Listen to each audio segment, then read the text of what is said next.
Her er Per, postmand Per, i sin bil med sin lille kat Emil.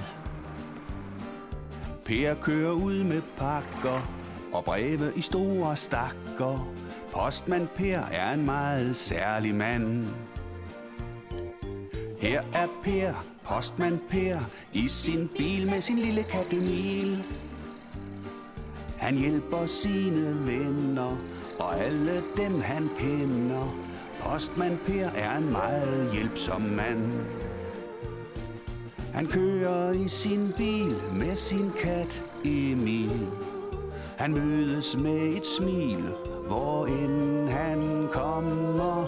Måske er der brev til dig, han banker på og ringer på. Ja, brevet er på vej. Her er Per, postmand Per, i sin bil med sin lille kat Emil. Per er post på landet, men han kan så meget andet. Postmand Per er en meget flittig mand. Postmand Per er en meget elsket mand.